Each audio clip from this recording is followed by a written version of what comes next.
সহযোগিতার একটা রাজনীতি তৈরি করার জন্যই কিন্তু আমার এই সময় রাজনীতিতে আসে। এই আসনে আমি অবশ্যই আশাবাদী যে জনগণ আমাকে ভোট দিবে এবং আমার দৃঢ় বিশ্বাস আমি তাদের দোয়া এবং ভালোবাসা পাবো।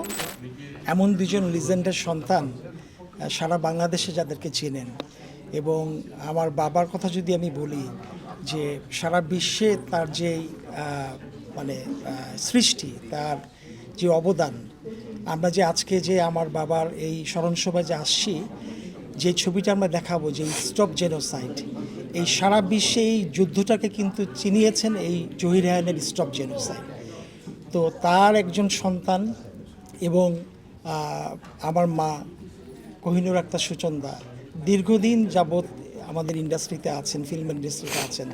তার অবদানের কথাও যদি আমরা চিন্তা করি, সেটাও কিন্তু বলে শেষ করা যাবে না। তো এরকম একটা সন্তান হিসাবে আমি আর কি, এরকম একটা পরিবারের সন্তান হিসাবে আমি অবশ্যই গর্ব ফিল করি। আর যেটা বললেন আপনি যে আমি পাশাপাশি ব্যবসায়ী, হ্যাঁ, ব্যবসাটা আমার পেশা।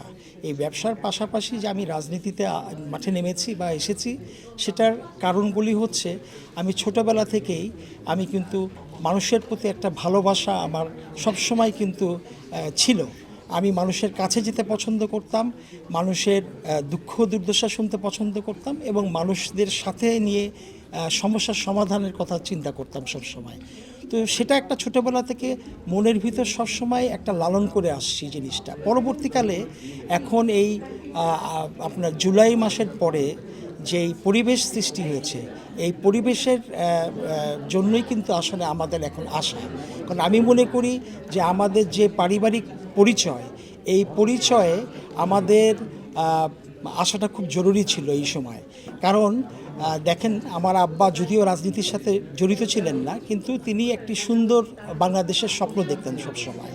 তো সেখান থেকে আমি মানুষের জন্য কাজ করার জন্য সেই তাগিদে, সেই সহযোগিতার একটা রাজনীতি তৈরি করার জন্যই কিন্তু আমার এই সময় রাজনীতিতে আসা।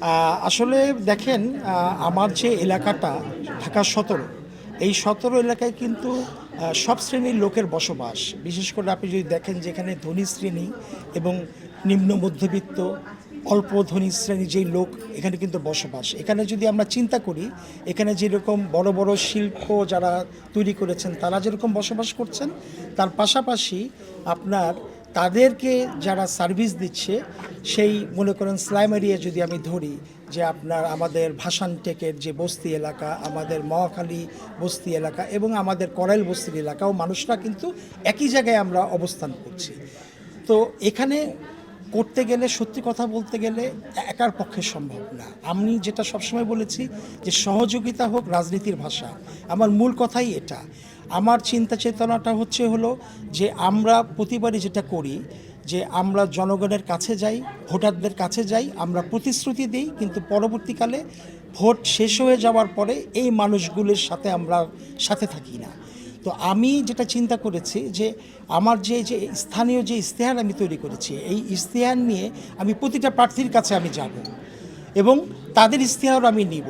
আমার কথা হচ্ছে এই আসনে আমি অবশ্যই আশাবাদী যে জনগণ আমাকে ভোট দিবে এবং আমার দৃঢ় বিশ্বাস আমি তাদের দোয়া এবং ভালোবাসা পাবো।